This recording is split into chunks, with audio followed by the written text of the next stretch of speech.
Supreme court ने मामले में दखल देने से इनकार कर दिया है। अर्जीगुजार ने कहा कि मकामी शहरियों के किरदार की जांच होनी चाहिए, क्योंकि RDX कोई एक शख्स नहीं ले जा सकता, वहीं अलहदगी पसंदों के खाते भी सीज हो जाने चाहिए। आपको बता दें कि अर्जी में पुलवामा और उड़ी हमले की सुप्रीम कोर्ट के रिटायर्ड जज की क़यादत में जांच कमीशन की तश्कील की मांग की गई है। सुप्रीम कोर्ट ने पथराव के दौरान सिक्योरिटी एहलकारों के तहफ़्फ़ुज़ के हवाले से गाइडलाइन मुरतब करने के सिलसिले में नोटिस जारी किए हैं। सुप्रीम कोर्ट ने मरकज, जम्मू कश्मीर और NHRC को नोटिस जारी किया है। मफाद आमा की 2 अर्जियां इस सिलसिले में सुप्रीम कोर्ट में दाखिल की गई हैं। अर्जी गुजारों ने सिक्योरिटी एहलकारों के बुनियादी हकूक पर पॉलिसी की मांग की है। पुलवामा दहशतगर्दाना हमले के बाद जहां हिंदुस्तान और पाकिस्तान के बीच कशीदगी का माहौल है, वहीं दूसरी जानिब कारवाने अमन बस सर्विस को बहाल किया गया है। 1 हफ्ते तक ये बस सर्विस बंद थी और आज 1 हफ्ते के बाद इसे फिर से शुरू किया गया है। ये बस सर्विस उड़ी इस्लामाबाद के रास्ते पाकिस्तानी मकबूजा कश्मीर जाती है।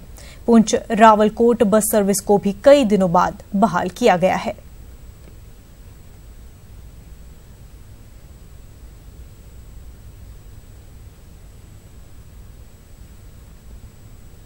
पुंछ रावलकोट बस सर्विस को बहाल कर दिया गया है। 1 हफ्ते तक मुअत्तल रहने के बाद बस खदमात को दोबारा शुरू किया गया है। पुलवामा हमले के बाद पुंछ रावलकोट बस सर्विस रोक दी गई थी। इसके बाद दोनों जानिब लोग फिक्रमंद हो गए थे। बस आज पुंछ से POK गई है।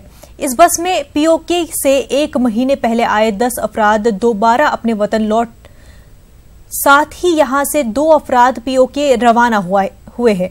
मुसाफिरों ने कहा कि हिंद पाक हुकूमतों को सरहद पर अमन व अमान के लिए इक़दामात करने चाहिए।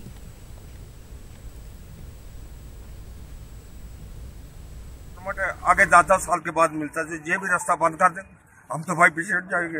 नाराजगी मेरी और आपकी हो तो आप सफर पूरी आवाम को कराएं, ये तो चलता नहीं। ठीक है, आप बैठ के आप समझौता करें, आवाम को सफर ना कराएं। दोनों हुकूमतें आवाम को सफर ना कराएं। आपकी और मेरी कुदूरतें दूर हो जाएंगे। जब हम भाई आपस में मिलेंगे वो नफरतें खत्म हो जाएंगी। आप मेरा नेचर पढ़ लेंगे, मैं आपका नेचर पढ़ लूंगा। आवाम में तो कोई रंजिश नहीं है कि आपने चक्कर, आवाम में इसमें कसूर तो कोई नहीं है। पैसेंजर क्रॉसिंग होती है एवरी मंडे को। लास्ट मंडे को हमारी ये क्रॉसिंग किसी वजह से ना हो पाई थी। तो आज हमारे यहाँ से जो पैसेंजर्स हमने रवाना किए, जो वहाँ से पाकिस्तान से यहाँ आए थे, तो आज यहाँ से रिटर्न 8 गए हैं और 2 फ्रेशर यहाँ से गए हैं। हो सकता है कुछ डायरेक्टिव वहाँ पहुँचे हों, अभी नंबर उनका सर्टन वहाँ पे जाके करना है। तो पिछले हफ्ते की बंद होने की वजह से आज जो है हमने ये रवाना की यहाँ से। जम्मू श्रीनगर कौमी शाहराह एक बार फिर गाड़ियों की आमदोरफ्त के लिए बंद कर दी गई है। शाहराह पर रामसू के करीब मिट्टी के तोदे गिरने के वाकयात पेश आए, जिसके बाद इंतजामिया ने शाहराह को आमदोरफ्त के लिए फिलहाल बंद कर दिया है। शाहराह बंद होने से हजारों मुसाफिर और मालबरदार गाड़ियां दरमानदा हैं।